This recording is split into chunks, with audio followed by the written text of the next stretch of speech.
Previously on World History and Geography. The Enlightenment, also known as the Age of Reason, brought new insight into the sciences, government, religion, economics, and education by scientists and philosophers. Philosophers such as Voltaire considered England's government the most progressive in Europe. The Glorious Revolution of 1688 had given England a constitutional monarchy. In essence, this meant that various laws limited the power of the English king. Despite the view of the philosophers, however, a growing number of England's colonists in North America accused England of tyrannical rule. Emboldened by Enlightenment ideas, they would attempt to overthrow what was then the mightiest power on earth and create their own nation.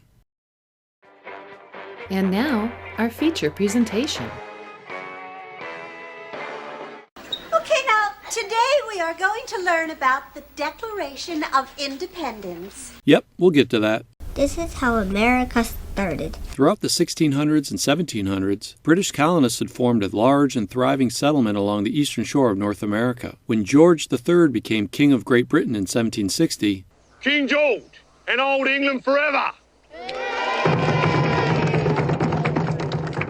his North American colonies were growing by leaps and bounds. Their combined population soared from 250,000 in 1700 to over 2 million in 1770. Economically, the colonies thrived on trade with the nations of Europe. Along with increasing population and prosperity, a new sense of identity was growing in the colonists' mind. By the mid-1700s, colonists had been living in America for nearly 150 years. Each of the 13 colonies had its own government, and people had grown accustomed to a great degree of independence. Colonists saw themselves less as British and more as Virginians or Pennsylvanians. No Michiganders yet. However, they were still British subjects and expected to obey British law. In 1651 CE, the British Parliament passed a trade law called the Navigation Act. This and subsequent trade laws prevented colonists from selling their most valuable products to any country except Britain. In addition, colonists had to pay high taxes on imported French and Dutch goods. Nonetheless, Britain's policies benefited both the colonies and the motherland. Britain bought American raw materials for low prices and then sold manufactured goods to the colonists. Despite various British trade restrictions, colonial merchants thrived.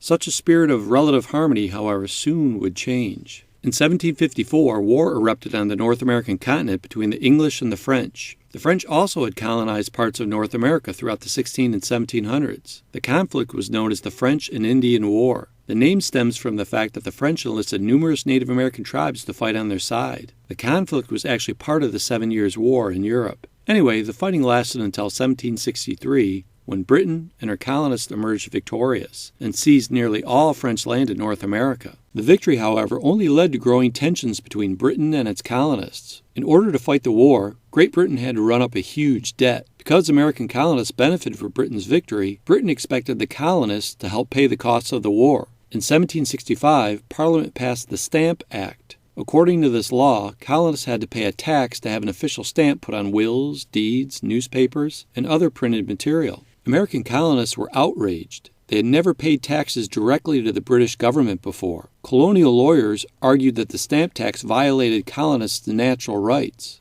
The colonists were being unfairly taxed by the English crown without having any input into the way they were being governed, or as this is most commonly known, taxation without representation. That's correct, Mr. T. They accused the government of taxation without representation. In Britain, citizens consented to taxes through their representatives in Parliament. The colonists, however, had no representation in Parliament. Thus, they argued they could not be taxed. Over the next decade, hostilities between the two sides increased. The United States of America was founded in the midst of chaos. Some colonial leaders favored independence from Britain. In 1773, to protest an import tax on tea, What?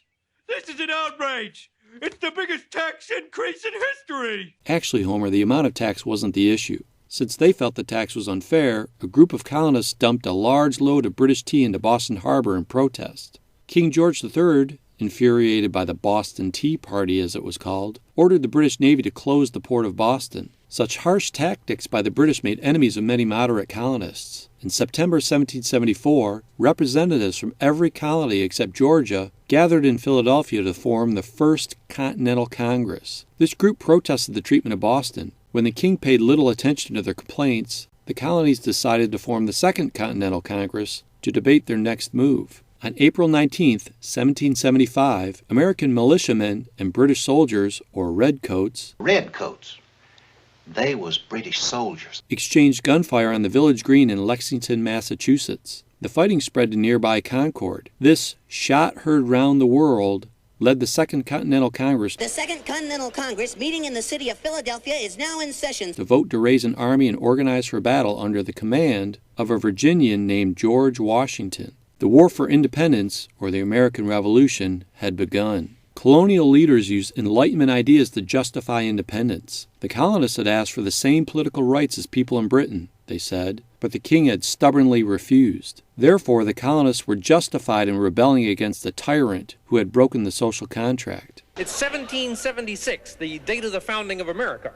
In July 1776, the Second Continental Congress issued the Declaration of Independence. This document, mainly written by political leader Thomas Jefferson, was firmly based on the ideas of John Locke and the Enlightenment. The Declaration reflected these ideas in its eloquent argument for natural rights. We hold these truths to be self-evident, states the beginning of the Declaration, that all men are created equal, that they are endowed by the Creator with certain unalienable rights, that among these are life, liberty, and the pursuit of happiness. Since Locke had asserted that people had the right to rebel against an unjust ruler, the Declaration of Independence included a long list of George III's abuses. The document ended by declaring the colonies' separation from Britain. The colonies, the Declaration said, are absolved from all allegiance to the British Crown. Okay, we're here to sign this Declaration of our Independence. John Hancock was the first to, put his John Hancock onto the document. Those who signed the Declaration were committing treason in the eyes of King George.